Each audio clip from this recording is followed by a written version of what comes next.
this original fisher, the neighbor in Odisha, follows us to Hyderabad. And so diligent he was in his pursuit of our family that he visited us along with his wife.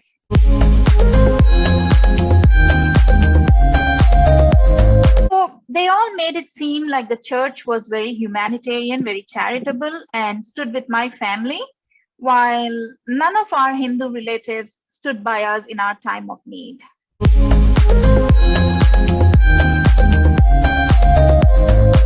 You know, but here's the thing.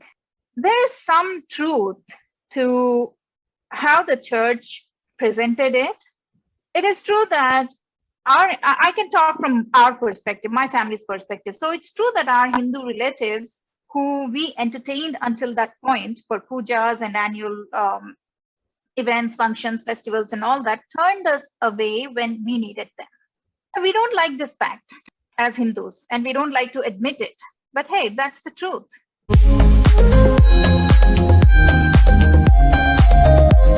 You know, so this, I think, is the advantage that proselytizers have.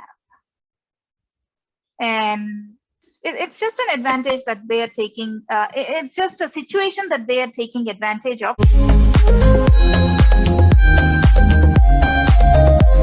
Not that they care for human beings or that they care for their neighbors or anything. They have an agenda, and we all know what that is.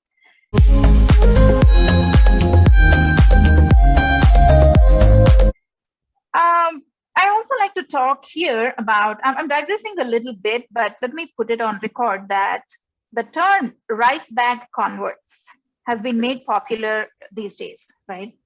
But look at it this way. If a rice bag is what a Hindu family is converting for, why not a fellow Hindu supply it to the needy Hindu and prevent him from becoming a booked fish? It's just a rice bag, isn't it? Well, the truth is, it is not. It is more than just a rice bag.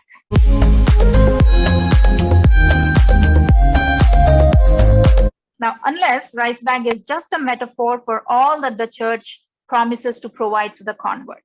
Whether it keeps the promise or not is a different thing, right? So we know it doesn't, which is why we are seeing converts returning to their roots.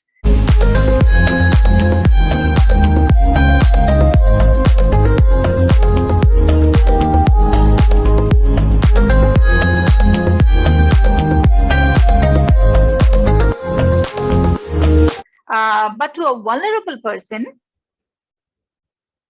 get into his shoes and understand this. To a vulnerable person who just wants his troubles to vanish magically, now that promise, that shoulder at that moment is more than enough. It's the emotional support, I would say, the Abhaya Hastam that we call, that the vulnerable people need in time of their need.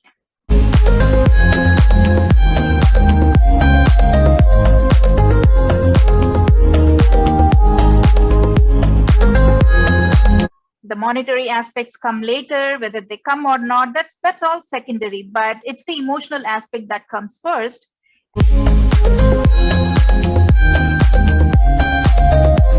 And so my thing is just be there for your fellow Hindu. So that's 50% of the problem solved.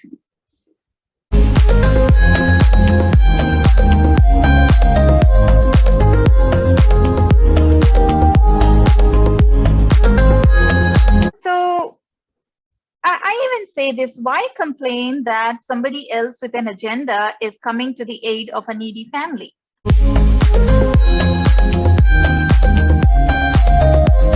Why don't we become that aid and make it our agenda to retain him in the fold and protect Dharma from falling for these false promises?